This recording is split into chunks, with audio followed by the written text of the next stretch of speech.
Good evening, good evening, good evening, everyone. Good evening, good evening, good evening. Welcome, welcome, welcome to tonight's webinar. We hope you all are as excited as we are to present it to you on tonight.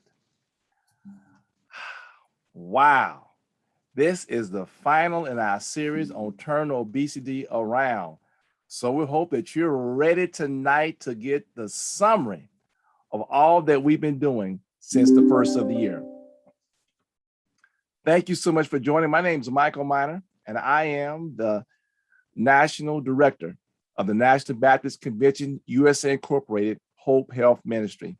I'm honored to serve in this position under the most capable leadership of our president, Dr. Jerry Young, who always reminds us that we got to look to the future exceptionally. We also want to acknowledge our General Secretary, Dr. Alvin Love, and the chair of our federal faith-based initiatives, Dr. Alvin Love, and our General Secretary, Dr. Alvin Edwards, the two Alvins. Amen. God bless them this evening. Look, we are restreaming tonight. So make sure that you share from our Facebook page to your Facebook page, to your Facebook network. We're also restreaming on the Hope YouTube page. All right, so tonight's webinar, we conclude our Turn Obesity Around webinar series. We're going to do so with a roundtable discussion on obesity in the Black community, problems and remedies. And we're going to do some reference to National Diabetes Awareness Month and Obesity Awareness Week, which is this week, November 1st through 5th. We also are excited tonight to spotlight our Far West region. Yes, the Far West, and our very capable regional coordinator, Pastor Richmond Johnson. All right, he's there ready there in the greater Spokane area. All right, thank you for your leadership, Pastor Johnson. We want to remind you that this evening's webinar is sponsored by Novo Nordisk. All right. Now we continue to remind everyone listening about the COVID-19 pandemic, the COVID-19 vaccine and the vaccine booster shots. All right, look, if you're not taking the vaccination, we encourage you to do so today. Take your booster. Hey, I've taken my booster and I'm doing fine. I'm doing fine. So jump in and join me with that. If you have taken the vaccination, why don't you share in your networks with your family and friends while you're around that Thanksgiving table? That's a good topic of conversation. We also remind everyone about our denomination's All of Us Research Program initiative. Yes, all of us. We want you all to be 1 in a million. Yes. We want you to join our NBCUSA Hope team in this great effort. The nation's largest event ever research study. And if you want to know more about this, it's real simple. You can go to, there it is on the screen, joinallofus.org/NBCUSA. And you can become 1 in a million tonight. You ain't got to wait till tomorrow. You can do it tonight and learn all about it and make some great differences in some folks' lives. And thank you for in advance for helping us support this All of Us Research Program initiative. All right, as we said before, this webinar is the final of a series of 6 total webinars centered on the theme, Turn Obesity Around. Okay, reminds me of that Gloria Gaynor, turn the beat around. All right, so we're gonna this one, we want to talk about turn obesity around. Now, if you missed any of the rest of them, guess what? It's not lost. You can go to our NBCUSA Hope YouTube page and you can watch the previous videos. And if you have questions or comments about them, you can email us at info@hopenbc.com and we'll still be able to respond to you. Now, we recognize that obesity is a major problem in the Black community. However, there's no one-size-fits-all solution. There are a range of interventions. Interventions involve individual or a combination of behavioral modification, pharmacology, and or surgery, all those long words there, okay? In this session, we provide a summary of the previous 6 webinars and touch on each of these interventions. Over the next 45 minutes or so, we will hear from 3 of our most capable NBCUSA Hope team members who help us summarize our previous 5 webinars. Now, I'm going to begin with an overview of obesity in the Black community. Next, I'm going to turn the moderating duties over to my wife, Lottie, who will continue the webinar with panelist Ellen McKnight. Ellen will share about the nutritional aspect of behavioral modifications. Ellen is the principal partner of the Maxine firm. The Maxine firm is a nutrition, public health, and wellness firm. The firm is powered by a network of healthcare professionals whose primary objective is chronic disease prevention in urban and rural communities, promoting healthy lifestyle changes and providing urban communities with economic development opportunities by way of fresh food access is McKnight's life goal and passion. Ellen is a member of the Baton Rouge Dietetic Association, the Academy of Nutrition and Dietetics, National Organization of Blacks in Dietetics and Nutrition, and of course, she wants me to make sure that I should have said this first, and Alpha Kappa Alpha Sorority Incorporated. She also served as the National Baptist Convention Nutrition Coordinator. Welcome tonight, Ellen. Okay. All right. Awesome. Following Ellen, Dr. Lavora Williams will share about obesity and its connection to other prevalent health issues in our community. She will also speak to the situations where medication and surgery is needed for some individuals with obesity.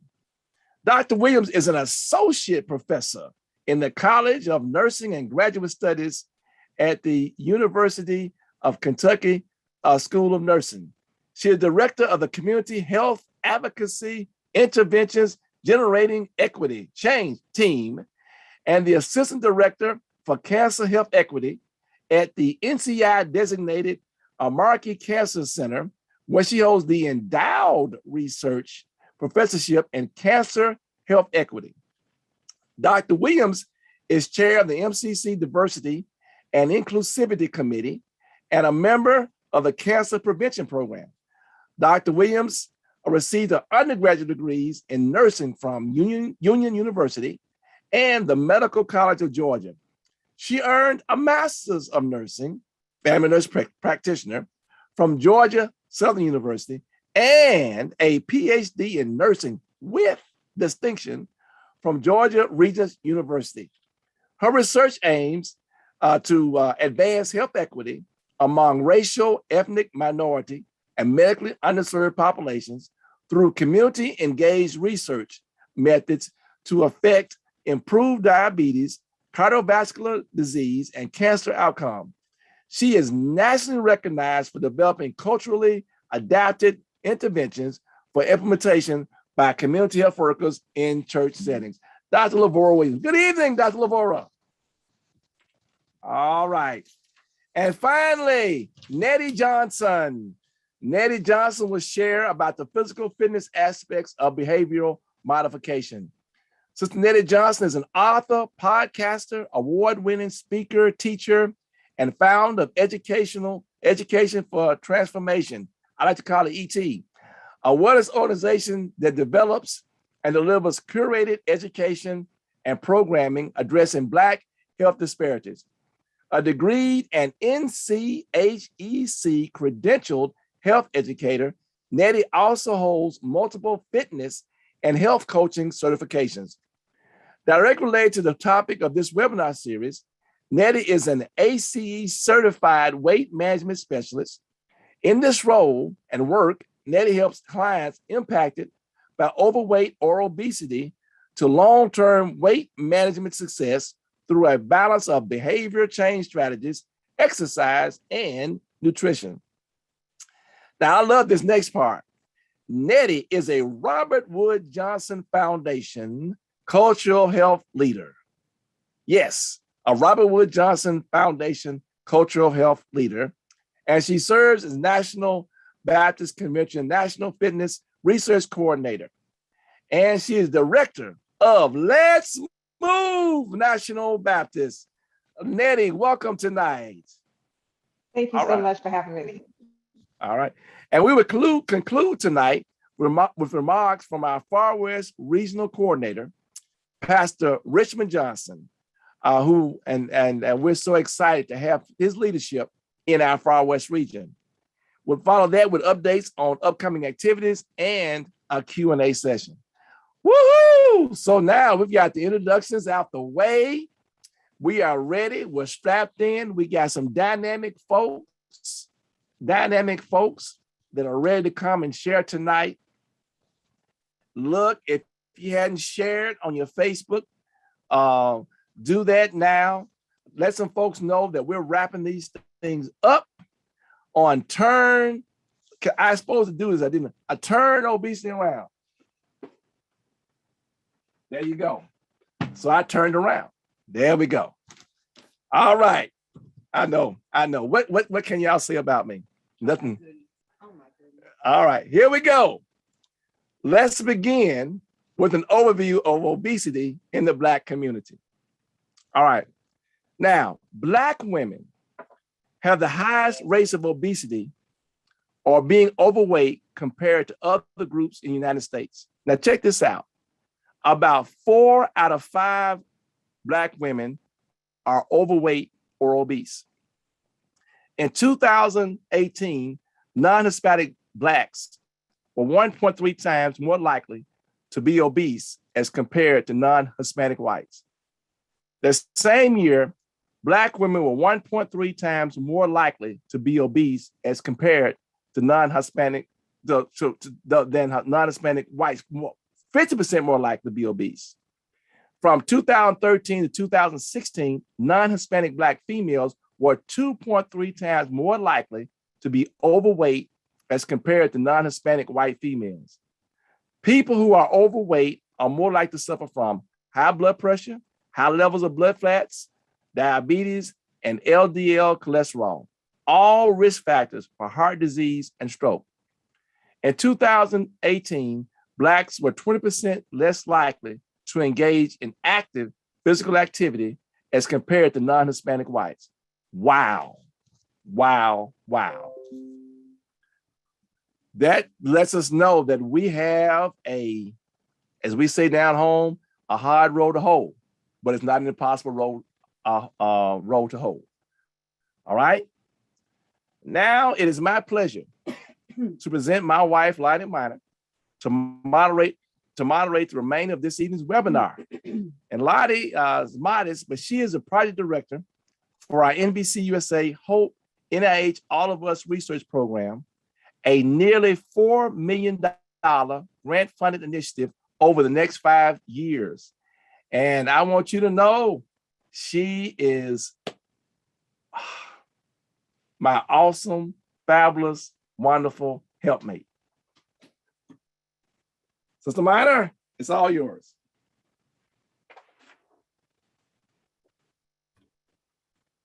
Hello, everybody. Wow. My husband has just really made me smile and made me blush a little bit. So I am happy to be moderating tonight. I can't do it like him, but I'm sure that you all will help me get through this as we always work together on these. So let's talk a little bit about obesity and nutrition. I just talked to a friend of mine today who was taking a diabetes awareness class because she is pre-diabetic.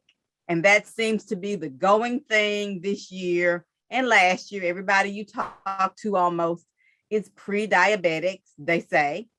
A couple of years ago, everybody had a thyroid issue. So I think sometimes diet trends that are going on possibly cause that.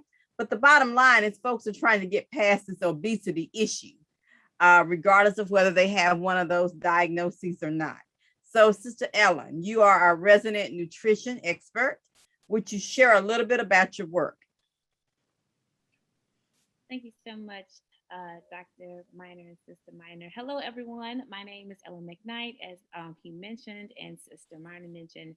And my work has a lot to do with public health engagement, particularly chronic disease prevention in rural and urban communities. So, what I have the privilege to do, and myself, and six other healthcare professionals, we travel across the state of Louisiana and the rural South, providing culturally appropriate health education, health literacy curriculums to our community. So essentially, oftentimes there are folks that come into our spaces that are trying to teach us about making healthier decisions as it relates to our health, but there's a cultural barrier there, and sometimes there's a communication barrier there as well. So we are really excited about meeting folks where they are and providing them with solutions to make healthier lifestyle changes in the area of nutrition, physical activity, mindfulness, chronic disease prevention, and urban gardening as well. So that's who I am, and that's what I do. I'm an HBCU graduate, two times in that thing, background in agriculture, and then a public health background as well in the master's area. So hello, that's who I am, and that's the work I'm excited to do. Hello, Sister Ellen. Thank you. Thank you. We already know that you are indeed qualified to share about nutrition from your educational background, and then the boots on the ground that you provide for so many people in helping them learn a little bit more about nutrition. So tell me, what role does nutrition play in the NBCUSA Hope Turn Obesity Around initiative? So, nutrition is a very much a vital role. When we think about nutrition, I like to think about prevention, So the idea is that if we put good things into our bodies, if we feed our bodies the right things, then we won't have to go see Dr. Lavora on the back end. Dr. Williams on the back end. And so when we think about obesity, we know that, that's largely has a lot to do with lifestyle. So the food that we eat and how active or inactive that we are. And so if we can equip folks with strategies around everyday eating practices, it makes a huge difference. It makes a huge difference, and it can actually help prevent obesity and overweight. Oftentimes, there are some instances where it is genetic and things like that, but then oftentimes there are a lot of instances where it's mainly cultural, it's family practices. And so I always like to leave folks with, concrete strategies that they can implement when they are trying to eat better or eat healthier. And so I tell people all about, Dr. Mind teases me about my plate. But I encourage everyone to try to eat a balanced diet. And when I say balance, I'm talking about, we used to use the food pyramid, but now we use my plate. And so breakfast, lunch, and dinner, every time you sit down to your plate, you want to make sure that you have a variety of foods on that plate. And when I say a variety of foods, I'm talking about foods from all 5 food groups. So I'm talking about the grains, the proteins, low-fat dairy, if you're still doing dairy, and fruits and vegetables. You want to make sure you have that at every meal. Ask yourself, did I have vegetables today? Ask yourself, did I have fruit and vegetables? Did I try to have fruit and vegetables at every meal? Or how often am I eating fruits and vegetables? That type of thing. Also, when you sit down to your plate, you want to make sure that it's colorful, because different food colors offer the body different things. We know that red foods offer the body lycopene, and we know that those lycopenes help prevent prostate cancer. We know that green foods, those are that help hydrate the body. We know that purple foods and blue foods are high in antioxidants, and those help fight free radicals in our bodies that cause cancer. Again, we don't want you to go have to see Dr. Lavore. So we want to encourage you to we want to encourage you to eat colorful foods. We want you to have a variety of foods on your plate, and we want you to eat foods from different backgrounds and different cuisines, because we might be eating certain food. We want you to eat different foods because we want your body to be introduced to different vitamins and minerals. So that's what I want to encourage folks to do. And so when you sit down to that plate and you're eating grains, try to make certain that they are whole grains, because that fights against obesity and overweight. And it helps reduce cholesterol and things like that. When you sit down and you're eating proteins, try to make certain that you're eating lean proteins, right? Because we know that lean proteins are lower in saturated fat, and saturated fat leads to heart attack, obesity, and and overweight and high cholesterol. Whenever you're consuming your vegetables and fruit, try to make certain they're as fresh as possible. Try to grow them if you can, or try to go to a farmer's market. If they're not fresh, the next option is frozen.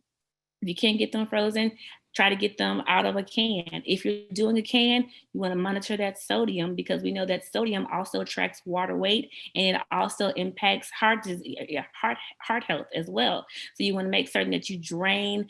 You want to make certain if it's a product in a can, it says no salt added. And if you're eating packaged foods, we want to try to discourage you from eating packaged foods, because they are often laden with salt and other preservatives. And we don't want you to have a stroke, and we don't want you to put excess strain on your arteries. But if you are consuming packaged foods, you want to also always look at the food label. And we talked about obesity, so monitor the salt on the food label, monitor the added sugar, the added sugar on that food label. You want to monitor the cholesterol. And you also want to, the sodium, the added sugar, the cholesterol, and then, like the overall calories, but you want to look at those things. And then also the fat, you want to make certain that the fat are good fats. So make certain that you look at the cholesterol and do some comparison. And then lastly, if you are consuming dairy, you want to make certain that that dairy is low fat. And then also explore some other milk beverages like soy milk or oat milk or cashew milk, because the reality is we want the vitamin D from milk and we want the calcium from milk, but we don't want the saturated fat. Those are things that you can take away or implement in your everyday life to help, so that you can be proactive about reducing obesity and reducing overweight. Oh, wow. That is absolutely phenomenal information. Great information. So the colors on the plate. Wow. So I need you to help me to help us solve a little mystery that most of us are somewhat familiar with. Why is it that so many of us are addicted? You mentioned the salt content and or the sodium, the same thing, content in our food. So why are so many people addicted to sugar and salt? So that's a really great question. Oftentimes I like to hear Sister Nettie talk about the science of food. Hopefully she talks about that later on, about food engineers. But oftentimes when we consume things like, salt, especially sugar, they kind of mimic the reward system in our brain. So we know that, dopamine is released or whenever in our brain, like a reward system, when we're having happy feelings and things like that. Oftentimes that same reward system or those same surges happen when we're engaging in drug activity, so things like heroin and things like that. Those neurotransmitters, that dopamine is released, and so sugar has the same has a similar effect on our brains.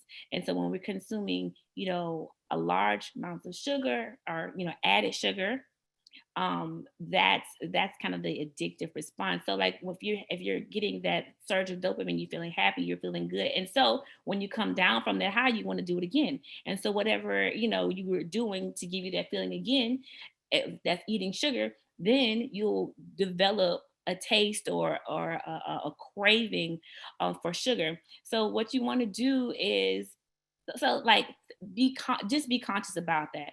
And so it's very important to make certain that you are monitoring that at a very young age. So even with your children, that's why there are recommendations about juices and candy and super sugary cereals and even milk and cold drinks for little kids, because you're essentially training your palate. You are building an endurance or a tolerance for excess sugar. That's why some folks who have not have a history of consuming a whole bunch of sugar, if they perhaps go to like a McDonald's or something like that, a place that's known for super sweet tea or something like a super sweet tea, when they get to McDonald's, they're like, oh my God, this is way too sweet, as opposed to somebody who's been consuming large amounts of added sugar from a little person. So you want to monitor that. So with those juices for little kids, you want to make sure that you cut those with water. They don't need more than 4 ounces of juice. You want to make certain that you limit the amount of candy, because like I'm saying, you're training them to you're training them over time to be able to, you're training your palate over time to be able to crave more sugar and take more sugar, that type of thing. So just be very much so conscious about that. And if you are that person that was, it was too late, you said I've been eating sugar and Halloween candy and, sugar smacks and, Lucky Charms my whole life and here. That's not too late for you. There's room at the cross for you. You can always turn, right? And so, so listen, so if that's you, have to make a conscious decision. So if you're a sweet tea, I'm from the South and we do sweet tea down here, but at some point I had to realize, hey, this stuff is way too sweet. And so I started diluting it with water. I like chocolate. I started looking for sugar-free candy. And what happens, I just started making small steps to try to train my taste buds and train my body to not be able to take so much sugar. And you can do the same thing with salt, and you can do the same thing with saturated fat. So I hope I answered your question. Wow. So you said there's room at the cross. So I feel like singing I Surrender All at this point because I got a sugar problem. It's okay. Don't do all the other stuff. Not big on salt. But this is real, and we have to really kind of self-examine, do some self-examination. And those individuals who have that craving, and if it's a heavy craving, we will have consumed more than we need before we know it, if we're not very cognizant of those things that you're talking about. So thank you for sharing that. So I know in your efforts, you've seen those who are kind of like cars on bad gas. They start a diet, they stop a diet. I think they call it yo-yo dieting. So is there a health danger to this yo-yo dieting? Is dieting even the right word for all of this? I think I hear you talking about a culture of health, which is something that H.O.P.E teaches all the time in our health ambassador training, creating a culture of health. So explain to us a little bit about this yo-yo dieting situation, and any dangers that come with it. Right. And so, we always like to encourage folks and remind folks that, diets don't work, but lifestyle changes do. And so in your journey, because it's a journey on this, we want to encourage you to make lifestyle changes. And so when we say lifestyle changes, these are small things that you can implement every day throughout the lifespan that are sustainable. And so restricted dieting, restricting yourself from certain foods, going cold turkey, that doesn't work, for the large majority of folks, because it's just not sustainable. Like yo-yo dieting can, essentially, the research suggests that it can slow your metabolism. It also suggests that, it can release excess cortisol. That's the hormone that, that's the belly fat situation. It also can result, you're shocking your body essentially, right? So you're shocking it, then you're binge eating it, and you're shocking it, and you're binge eating it, and that's just not helping. And so we do not just, and then the fad diet thing, leave that alone. You know what I mean? Like, there's a lot of fad diets happening, right now. We used to have the paleo diet, there was the Atkins diet, they remixed it now, and they're calling it keto. And we know that keto diet, that's for folks who are epileptic and, kids that have seizures and things like that. You just don't want to jump off into something just because it's hot on the street or hot on the internet or hot on social media. You definitely want to sit down with your primary care provider, your medical team, Dr. Lavora, Cincinnati, you want to sit down with a medical team who understands your personal wellness, fitness, and health goals. And so, and say, hey, listen, I'm at point A, how can I get to point B? And if you're letting them know that, hey, I'm trying to get to a healthy weight, I'm trying to get off certain, medications, I'm trying to, not be obese anymore, then they're going to pull those lab values and see where you are. We talked about folks being pre-diabetic. They're going to pull your A1C. That's what it is, Dr. Lavora, your A1C. You know what I mean? And, see where you are and figure out, what steps they can put in place and give you something prescriptive to help you get to a better place. So yeah, yo-yo dieting is definitely not the way.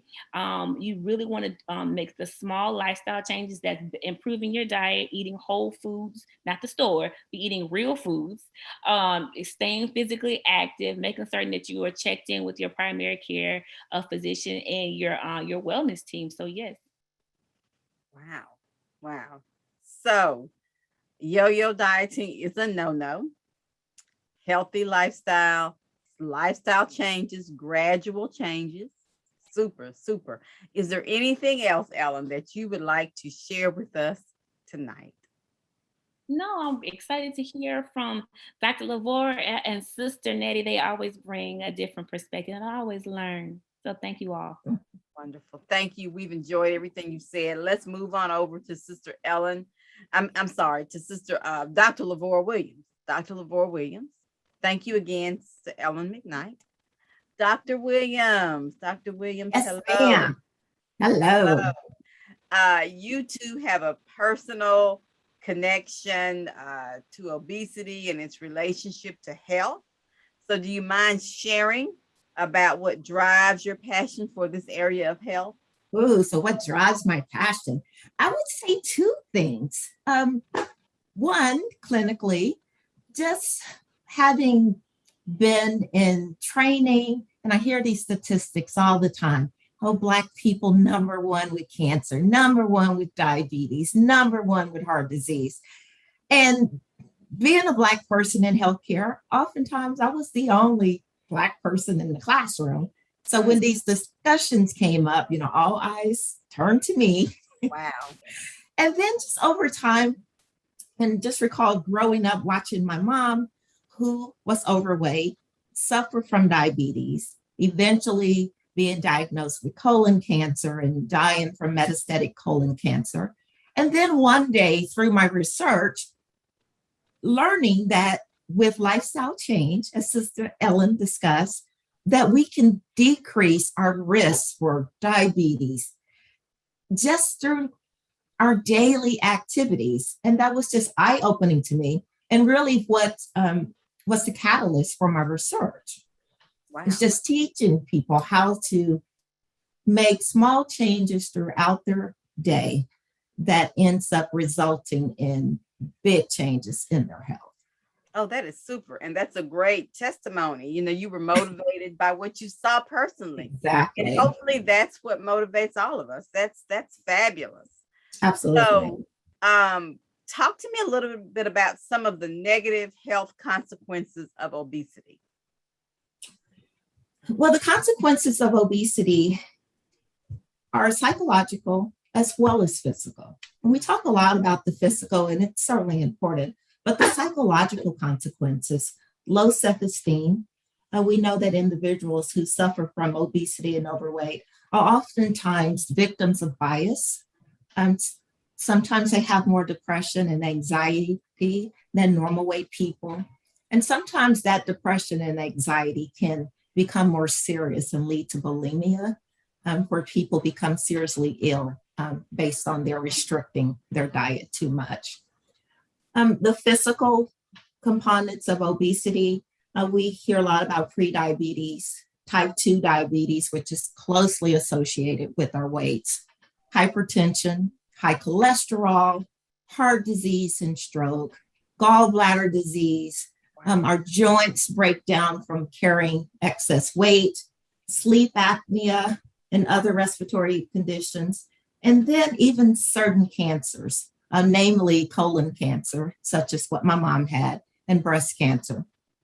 And here lately, COVID-19. We know that people who are more likely to die when they're infected with COVID-19 is associated with overweight and obesity.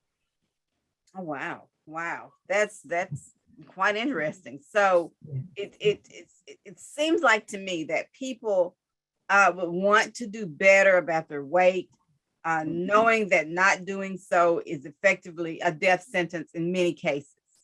Why do you think, and not always, we know that some people manage it well, but more often than not, in our ethnicity, we just see that obesity, going down a road that we'd rather not have it go down. Let me say it that way.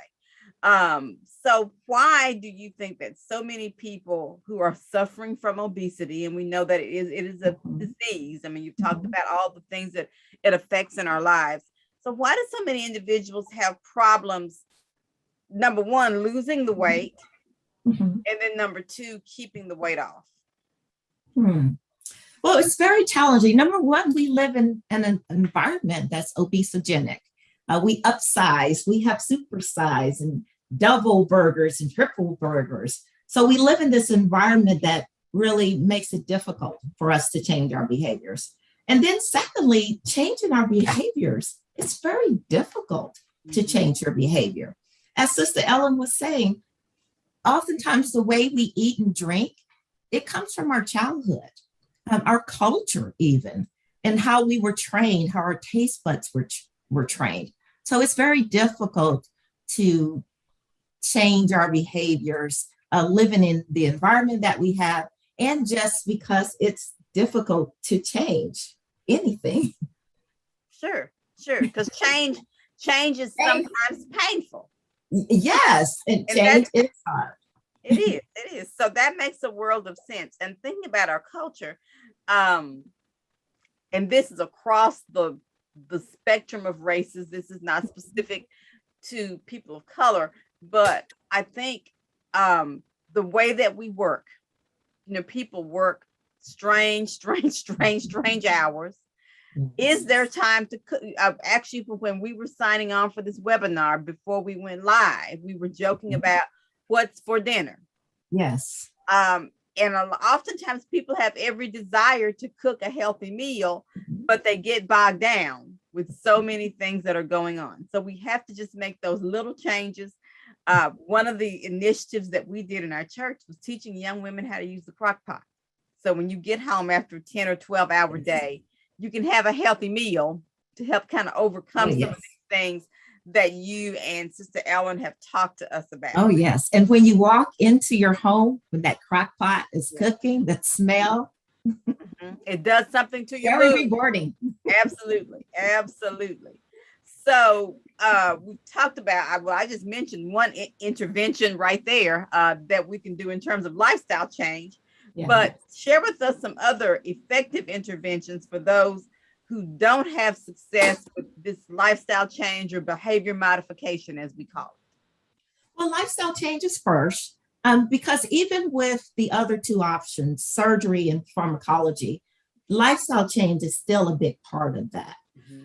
So with pharmacology, there are medications, about 3 on the market now, and they work in different ways.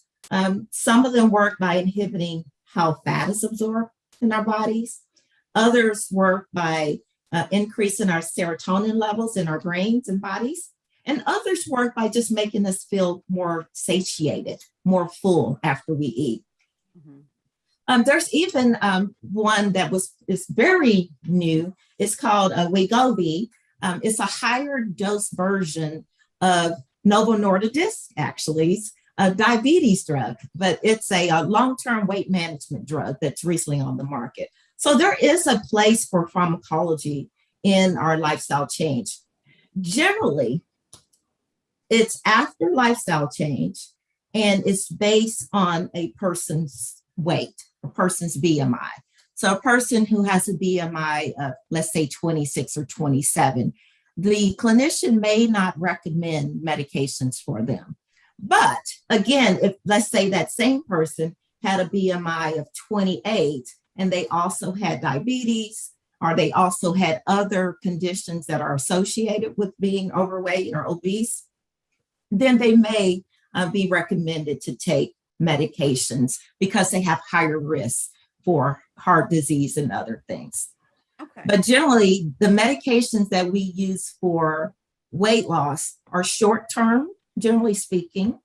And what we stress is that using the medication in conjunction with nutrition and physical activity is going to yield the best effects over time. Wonderful. So it's not just run to the medication. It's a process. We try other interventions and work our way towards what works best for each individual.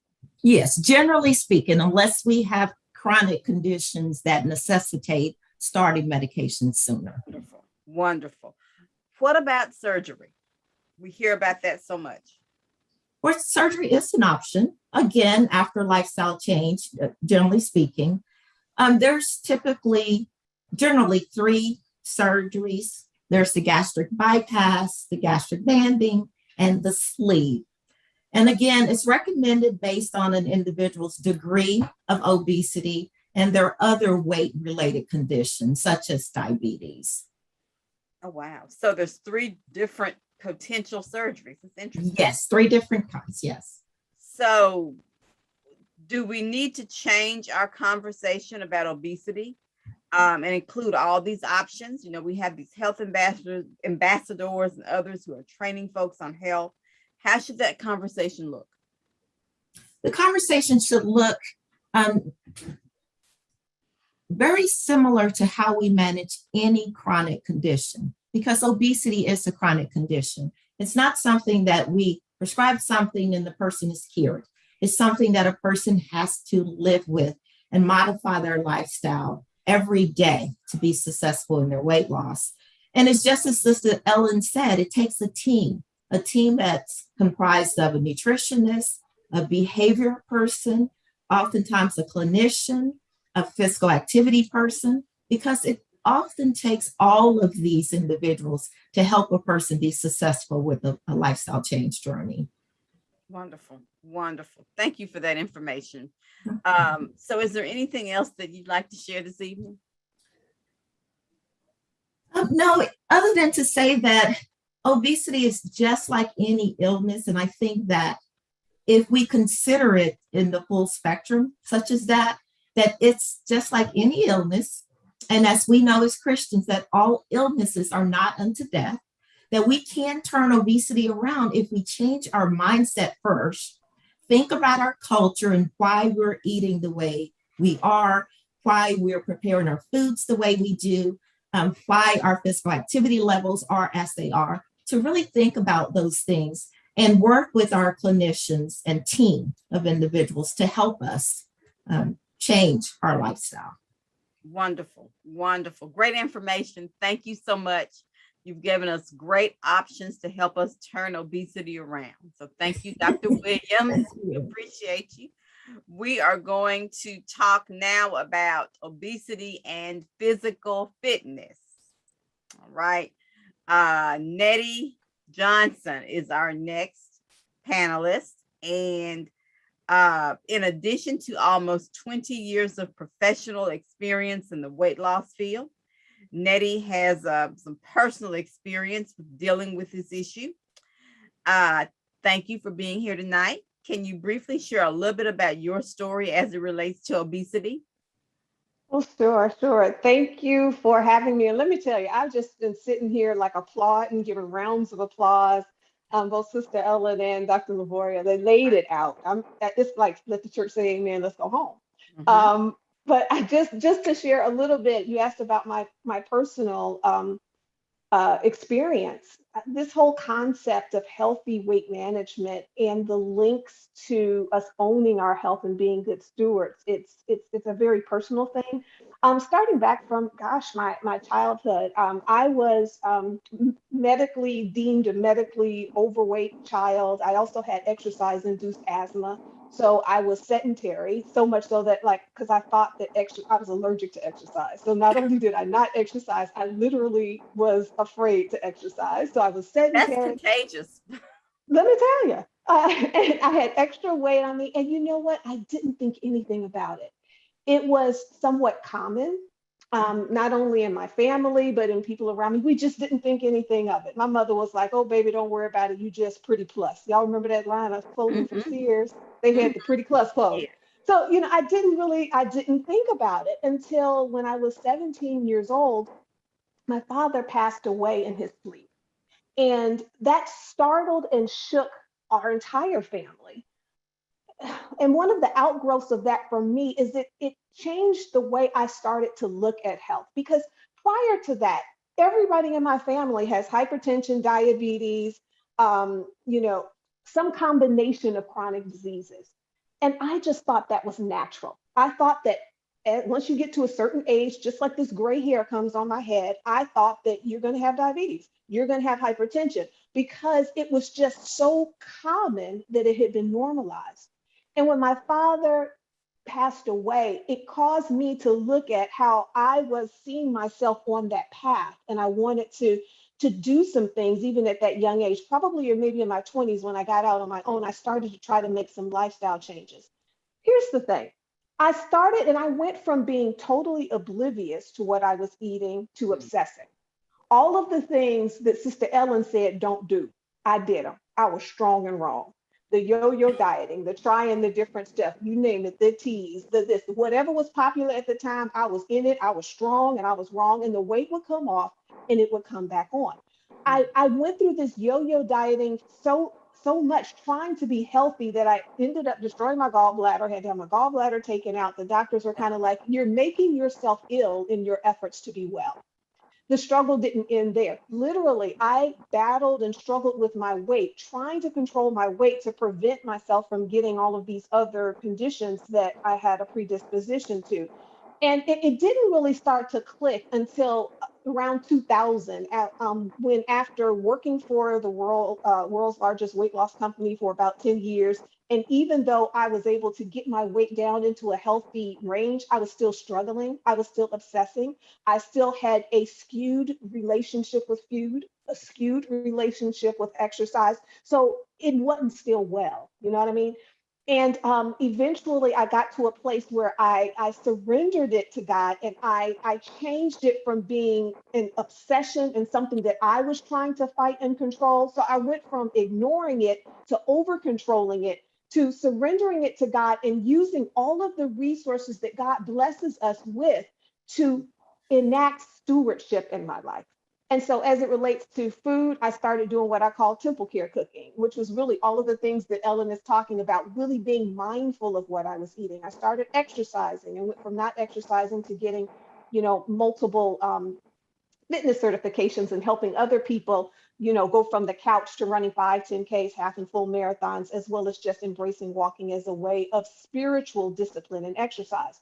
So it turned from being something that I ignored to a passion, and now it's I feel like what I do is to help other people to find their fit, to get out of some of this.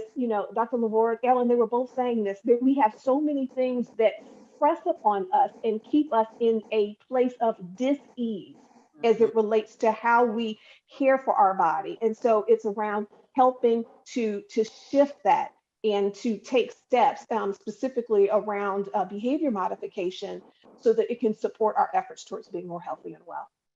Wow, that is a really, really touching story.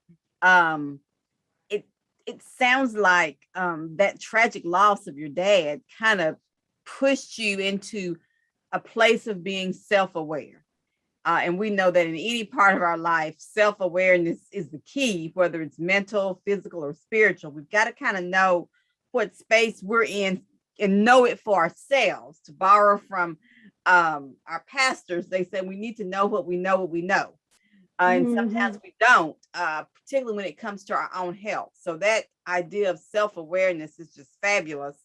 So I get it. That's great. So once you became self-aware, or once we become self-aware, what do you think after that initial point of awareness comes in? What truly motivates those with obesity to begin the weight loss activities? Because we know just hearing the doctor say it scares us for a minute. Yeah. We may shed a tear. We may call our bestie or call our pastor and say, oh, I'm pre-diabetic. But then life goes on and we tend to move away from that initial shock. So where does the motivation come from to work on this weight loss activity? And thank you so much for that question, because I think that this is a really important issue, not only as it relates to weight loss, but we can take this in any area. Your doctor can tell you, even if it's not weight related, that you have diabetes or that you have whatever. We can want to make a change, and we can have information, but information and awareness in and of itself does not automatically translate into action. And it doesn't automatically go into change. I mean, let's just think about it.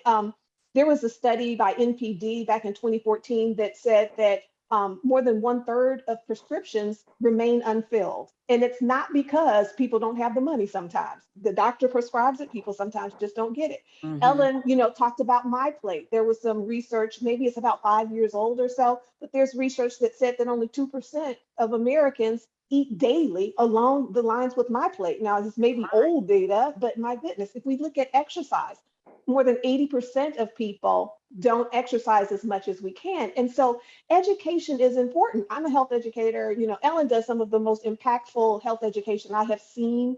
And we need to have the information. So what goes beyond that so that we take it from just being head knowledge and it actually shows itself in our lives? Okay, so my personal experience, and then I'll come back to a more general. For me, what and you said what I experienced was when it went from being head knowledge to heart knowledge. Mhm. When my father did not wake up, my daddy had been told about his conditions. He was a college educated man. We were decidedly middle class. Many of these barriers that we often see when we talk about the culture of health in the African American community, very often it is social determinants of health driven. So we think about low income, lack of education, and so on. But when we look in our community, we see that health disparities persist across economic ranges, across Mhm. educational ranges. Mhm. So I'm not discounting that, but that's not the whole picture.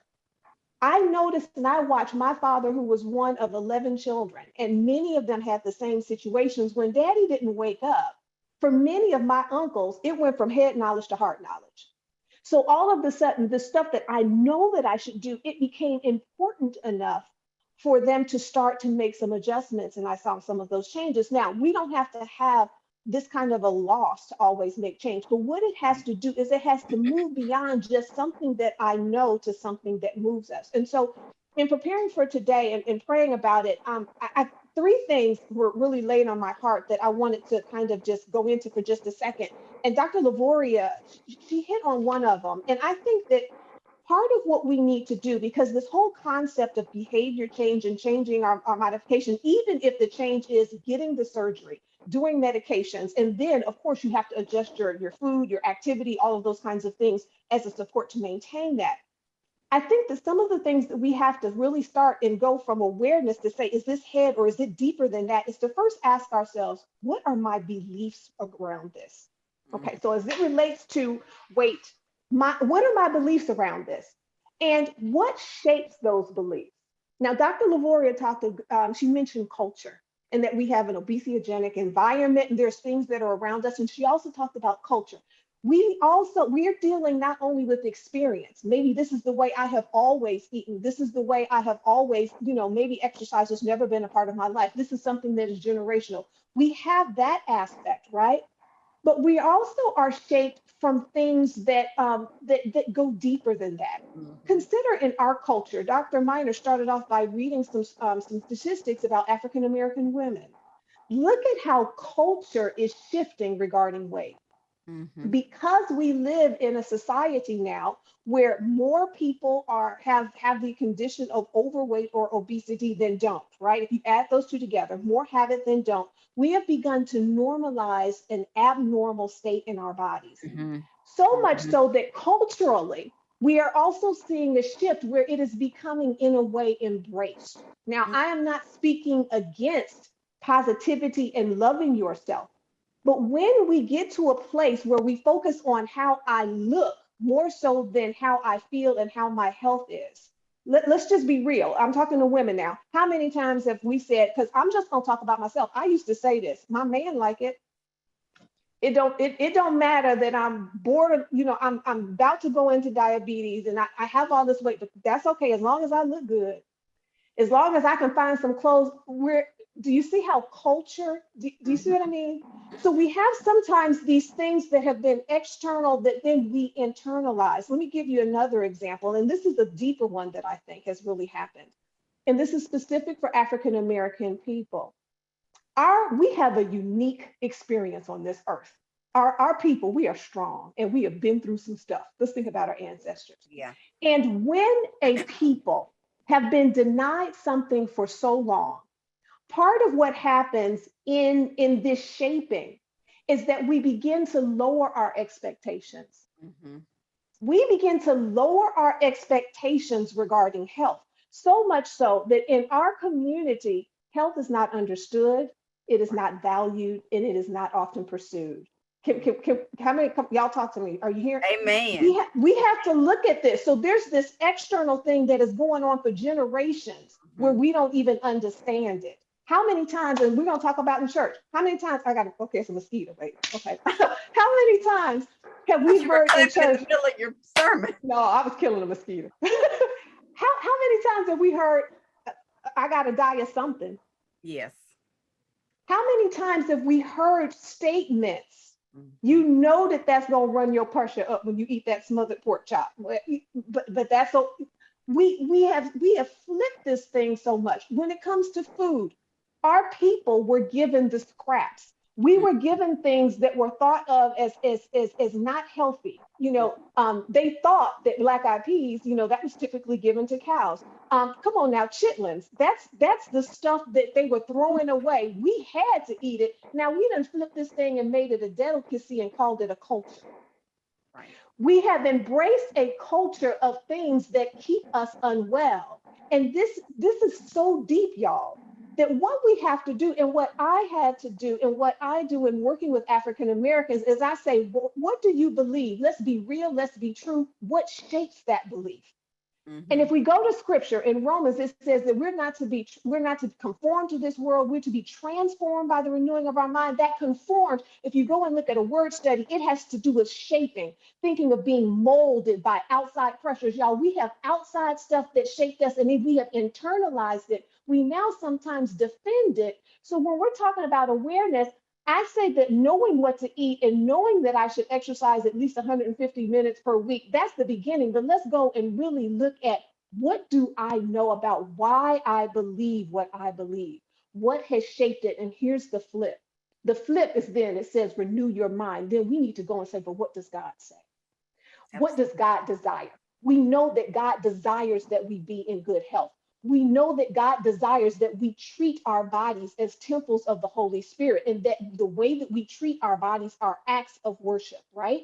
So when we take this and we start to challenge some of these misdirected, I believe actually evil, and sometimes impose things upon us, right?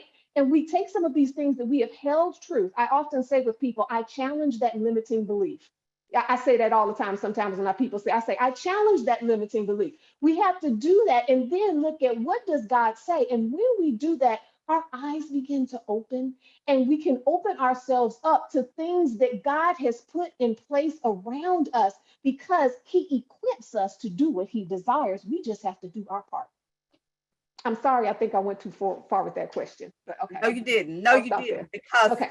because what I wow, that is just that's deep. Because health health ministry, health advocacy, faith and health together, temple care, no matter which word you want to call it, um, doesn't get the press, for lack of a better word, in the faith community that it should get, because of those very things you talk about, that you talked about a moment ago. I'll give you an example. In our women's ministry, a lot of times when women are just sitting there, just chewing the fat, just shucking and jiving, and we'll start talking about gaining weight and obesity and wearing certain outfits. And that's very typical of what women talk about, not to stereotype our gender, but that's one of the subjects that sometimes we approach in our women's ministry. And people don't even call obesity as it is anymore. We've started to call it fluffy. I found myself today in the store after I returned a dress that I'd ordered that I thought I could still wear because I lost a lot of weight last year, and then some kind of way it came back. But I was returning this dress, and I was really disappointed because I liked the dress. So I was chatting with the salesperson and looking for something different that I knew that I could wear. And I used the word fluffy.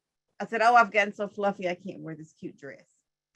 And after I said it, I said, wait a minute. I didn't get fluffy. I gained weight. I've got to call it like it is and not let these cultural norms convince me that it's okay. Even in our growing up years, many of us will recall, obviously you don't want to ridicule a child for being obese. You love that child in whatever shape, form, or fashion he or she is in. And prayerfully, if obesity is an issue, you will find a way to help them get healthy. But think about back in the day, we would always say, isn't that baby fine? She's just fine. The other terminology in our culture, thick. Really? So we need to have that awareness that you spoke of. We need to consider the body as a temple. And I think quoting the scriptures, the ones that you've quoted today and so many others, for this whole idea of faith and health. Somebody said in the chat, I think Dr. Lavore said, big boned. Look, you know, that was you're me. 5 feet, That was 5 me. feet tall and you say you're big bone. No, you're not. You're obese. Well, you said so many great things. We don't want to go to a place where we are putting shame and negativity. Right. Nobody shaming. That's not what I'm nobody quoting. on that side. But we also don't want to go to the other side where we're like, it's okay for me to live beneath the possibility or the potential that God has for us. Mhm. So there is a place in the middle. And I think that we're living in a very exciting time, not only because of, the increase of information. I mean, we're able to have access to great information and training and treatments and therapies. And, we're talking even about like medication therapies, surgeries, what all of us is doing with research. We're in such a great time. And I think that part of what we need to do is we need to kind of address some of the shifts that we see with like mental health, right? Dr. Lavore says something very important when she said we have to realize that obesity and overweight to the point where it's impacting all of these other conditions, we have to see it as a medical thing. It's not saying that you don't have willpower. It's not saying do you see what I'm saying? It is a medical condition. And I personally had a very close family member that had a medical condition. They had bipolar disorder. And just as in times past, when we would have people that had medical issues and we sometimes wouldn't treat it, we put it in a different box and we would whereas if it was cancer, we would do something, right? Well, here's the thing. We have to see obesity as a medical issue. Do you understand what I'm saying? And take some of that shame. Does anyone carry shame because of a medical condition that they get? I mean, if I have arthritis, am I going to feel bad about having arthritis? Do you understand? You do what you need to do to take care of this and see it as a medical issue. We have to strip away some of the shame and all of this stuff, because I honestly believe what God's word says, that we battle not against flesh and blood. Like, there's things deeper. There's something deeper going on. And the bottom line is that there are all kinds of things that attack our ability to live as God intends, right? And these are just tricks. It's like it's coming from all different types of ways to allow us to settle in and settle for less than God's best, right? It's a complex issue, but there are many helps, right? There are many things that we can do, but it has to start with a desire to change. It has to start with a willingness to see things as God is allowing and wants us to see it, not just what has been comfortable. Oh, and there was one more. I talked about experience and culture, and let's just be real. Sometimes it's just a flesh. Right. You know what I'm saying? Like, some of this unhealthy food, if you eat it all the time, your body wants it. You're going to crave it. It tastes good. Sitting on the couch sometimes is a little, feels a little bit better than when I go upstairs and get on the treadmill. But sometimes our flesh just wants us to just do, but we have to think higher, desire higher, and then align our actions with that and draw on the resources that God provides. Draw on the resources that He provides. And part of that, I believe, as a people, is we have to stop being so gap oriented and looking at what we don't have and lean into what we have. Sure. Our ancestors did that. Come on now. Our ancestors did that. They worked with what they had and did mighty things, and we stand on their shoulders. And now sometimes we sit back on things that help us, that can help us to move forward. And all we do is focus on what we don't have, because so much, particularly in health outreach in African American community, is gap oriented. If we just sit back, we got to wait for them to fix this and for them to give us this access. Let's do what God has enabled us to do. Definitely, we want to advocate and continue to go along those particular avenues. But at the same time, let's own our health and do what we can with what we can. Connect with one another, draw upon, first of all, our strength from Him, and then our strength from one another, and do what we can to take steps to own our health. Phenomenal. Absolutely. So really, the onus lies with each individual and how they want to do this, what they want to do. You mentioned the E word, exercise, a bunch of times, and I think we get it. I even see some comments in the chat about making sure that we fit that exercise in. I think you said 150 minutes, and that's Sure. not a lot because there's 7 days in a week. That's not a lot of minutes. Not at all. You're right. Now that's for maintaining, and that's for general health. So of course, if you're trying to lose, you probably want to increase that, but you have to partner it with lowering your exercise. Like you could work out and feel like you did some good stuff. And if you're going to sit down and have a Krispy Kreme or two, you don't work that out. So you don't reward yourself with the donut when you finish the mile run? Look, I would work out for 2 hours and then go through McDonald's and get a number 9. I remember back in the day, the number 9 was the fish fillet combo meal. I would get it supersized with a regular Coke. I could have, yeah.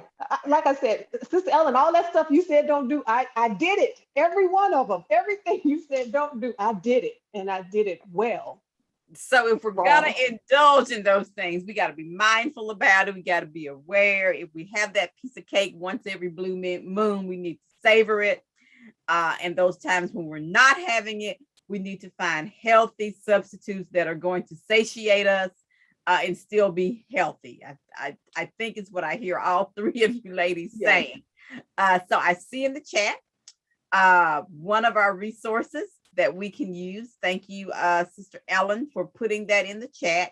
Is one of our tools to equip us is Find Your Fit, the Veganish cookbook.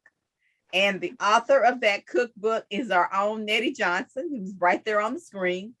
It's https://Nettie-Johnson. And well, I'm gonna let you all get that information at the chat. Yeah, it's just veganish.today is the short one. Thank you for that, Sister Ellen. Veganish.today. You can get some information there. Veganish.today. And I have a complimentary copy of it. And it's phenomenal.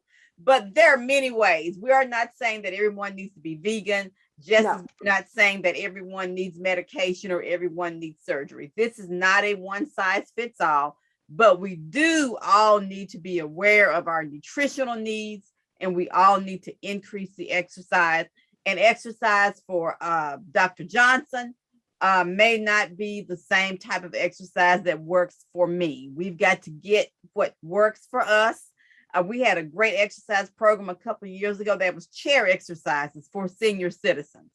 So by all means, there is something that fits everyone. So I thank you for sharing this information with us. Many of us know that we need to move. We know that we need to eat better. So it's a matter of us actually doing it and sticking with us. So tonight we've talked about exercise, why it's important, and we know it helps to do it regularly. Nettie, is there anything else? Any other element that is important to turning obesity around before we move on? Oh, okay. You hit on it. I just want to reiterate with you and Sister Ellen and Dr. LaVoris, because this is so important. When they all talked about how this is it's a complex problem, so you often will need multiple help. And they mentioned specific people. Sometimes it'll be your clinician, a registered dietitian, maybe an exercise physiologist, somebody that can potentially help you with behavior change. And this may sound like sometimes it's out of reach. I want to put another thing out there. Sometimes we see what we look for. And sometimes there are resources that are available that we are not aware of. And certainly if there's someone that has some needs, we can't guarantee that we can get to the need, but reach out to us at Hope and we can try to connect you. Part of what health ministries do is resourcing, not necessarily providing the resource and all of the time, but connecting with existing resources. And so that's where the health ministries and the National Baptist Convention, that's part of the way that we step up. So again, let's not be gap oriented and what I don't have, let's look for it and let's work together and try to make those things happen. And then the last thing that I wanted to just kind of say regarding exercise. When when an individual has the condition of obesity, sometimes, let's just be honest, sometimes movement is painful, right? And so Sister Ellen, she talked about this when she talked about nutrition. We don't want to run out and just do the diet that is necessarily the fad.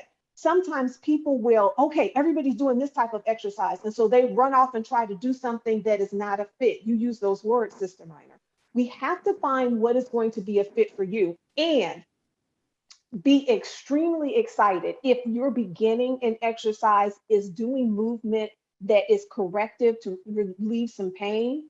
Then it is like lifetime activity that you can do more regularly and then move into. You want to progress from where you are to where you can safely and effectively be. I call it meaningful movement. So even take your time and find your fit in that. Wonderful, wonderful. And we know that stress management and rest and all of that plays into it as well. Because sometimes we eat because we're stressed without even realizing it. And we pick those foods that are not always healthy. So thank you, Nettie. You've covered so much for us tonight. We appreciate all your insights. So now we're coming up to the best part of our presentation. We want to hear from our audience. I've already mentioned a couple of things that I saw in the chat. We know that Brother Thomas Robertson is monitoring our Facebook platform, and there may be some other questions there. But what we'd like for individuals to do, if they have not already done so, is type in the chat your question or your comment, or if you're viewing us on Zoom, raise your virtual hand. And of course, like I said, for those watching on social media, we'll do our best to capture your questions, and we'll just take a few questions. We'll run for just a few minutes on that. So going back to our chat, I want to just kind of touch on some of the things that I saw. Sister McAdory typed in the chat. I don't know if she wants to speak or not.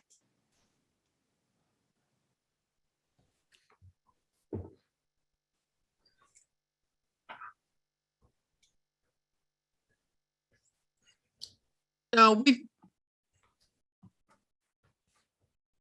we've had such a wonderful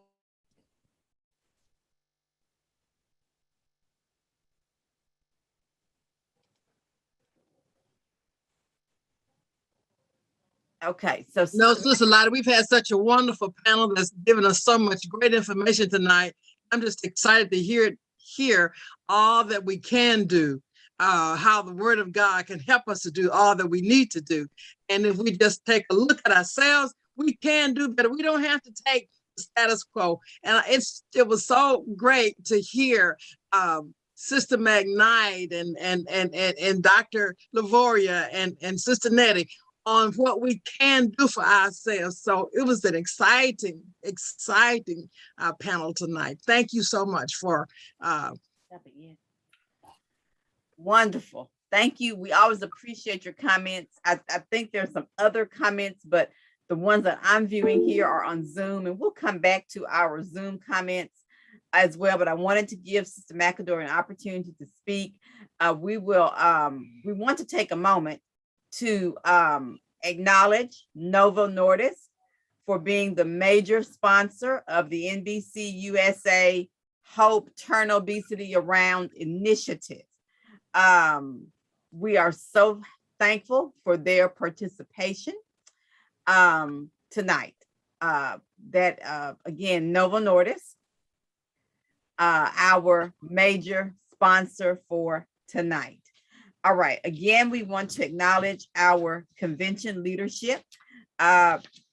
Dr. Jerry Young, our convention president, our general secretary, Dr. Alvin Edwards, our chair of the Federal Faith-Based Development Initiative, Dr. Alvin Love, and of course, our director of the NBCUSA liaison to the U.S. Department of Health and Human Services. You saw him earlier, Dr. Michael O. Minor, the priest of my house. So, Sister Ellen, Dr. Lavora, Sister Nettie, thank you all so much. Before we go into our Q&A any deeper than what we've already done, we want to remind everyone that we do have some upcoming events. Our November marketing updates, Diabetes Awareness Month, Pancreatic Cancer Awareness Month, Pancreatic Cancer Action Network, Pancreatic Cancer Purple Light Sunday, National Alzheimer's Disease Awareness Month, National Caregiver Month, Diabetes ID Sunday on the 14th of November. ID stands for I Decide. And the American Cancer Society Great American Smokeout is on November 19th. So again, I'd be remiss if I did not mention again our sponsor, Novo Nordisk. We certainly thank them for their generous major sponsorship of this NBCUSA Hope Turn Obesity Around initiative. All right, we do also want to recognize our NBCUSA Hope Far West Regional Coordinator, Pastor Richmond Johnson. Pastor Johnson, would you like to give us brief greetings from the Far West?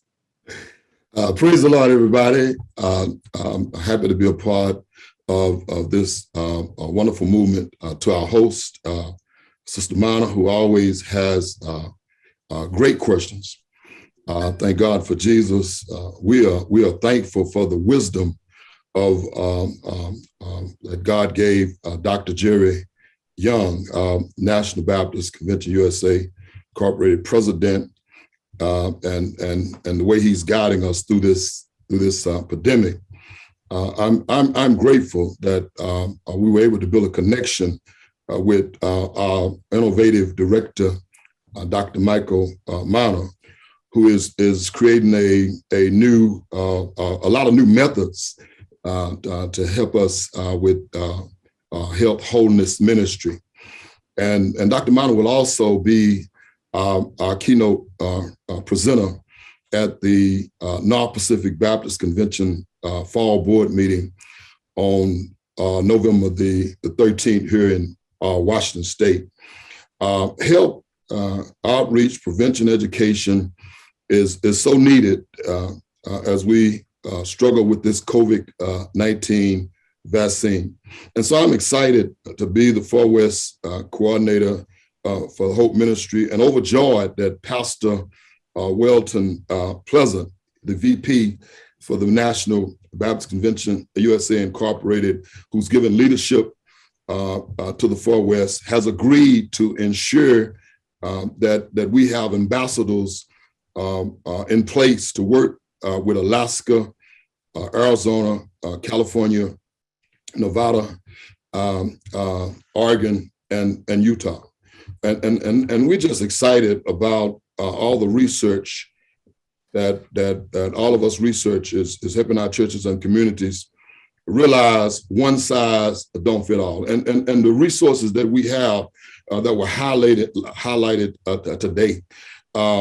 Sister Nettie always gets us with, you just can't think about exercise, but tonight she kind of hit us with that learned ignorance and embracing a culture that caused us to be unhealthy.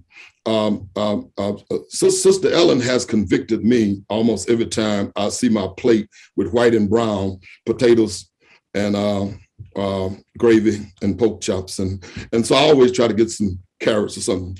But Dr. Williams really emphasized the change of lifestyle and the way y'all hooked it up with the scripture. We got to renew our mind as we renew our lifestyle. I'm going to stop right there, but I'm just happy to be a part of this great movement. God bless y'all. Oh, wait a minute. I really do want to invite all of y'all to join us for ambassador training for the Far West on November the 18th and 19th, 6 p.m. Pacific time. And I don't know whether Dr. Weldon is listening, but you know, man, I join y'all in California. So people in California, Utah, y'all welcome to Zoom in and hear Dr. Mana encourage us once again to be a part of all of us research and understand precision medicine. Good night. All right, wonderful. Thank you. So he's already given us our upcoming event. Thank you, Dr. Johnson. November 18th and 19th, Health Ambassador Training for the Far West. And then, of course, on the 6th and the 13th of December, there'll be Health Ambassador Training for the Southeast and the Northeast. Upcoming events, we'll be dealing with sickle cell. We'll be dealing with other health and wellness observances. Again, we thank you, our Far West Regional Coordinator, Dr. Johnson. We thank Nova Nordisk. We thank our leadership, National Baptist Convention, led by Dr. Jerry Young.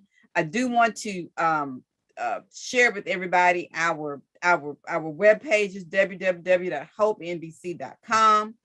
And of course, our Facebook page, National Baptist Convention USA Incorporated Hope Health Initiative. Again, this was sponsored by Nova Nordisk. We thank them for their generous sponsorship. And of course, we have a survey that we'd like everybody to complete. We appreciate everybody's feedback. We ask you to kindly complete our webinar survey. It is pasted in the link in the chat, and I'll read it as well. It's https://hopenbc.com/webinar_survey. And I believe it is in the chat. If it's not there, it'll probably be there in a few minutes. There it is. Thank you, Sister Nettie, for putting that on there for us. All right. So we appreciate the tireless work of our NBC USA Hope team, Dr. Miner, Dr. Desi Levy, Sister Bettina Campbell, Pastor Dexter Moraney, Sister Ella McKnight, Dr. Felisa Washington, Minister Geraldine Moore, Sister Loretta Miller, Dr. Lavore Williams, Sister Nettie Johnson, Dr. Marion Talley, and Brother Thomas Duke Robinson. And then, of course, we have our 7 regional coordinators, Pastor Daniel Blackburn in the Northeast, Sister Brooklyn Rogers in the Southeast, Pastor Bernard Montgomery, Southwest Region 1, Linda Carper, Southwest Region 2, Teresa Fels Farr, Midwest, Norma P. Jackson, West, and of course, we've met Pastor Johnson tonight from the Far West. Once again, we acknowledge our president, Dr. Jerry Young, who reminds us to envision the future exceptionally. This has been a production of the National Baptist Convention USA Incorporated, the nation's largest Black denomination. We are going to sign off of social media. And those of you who are viewing on Zoom, we ask you to hang on for a moment. But to each of you, God bless you and God keep you is our prayer.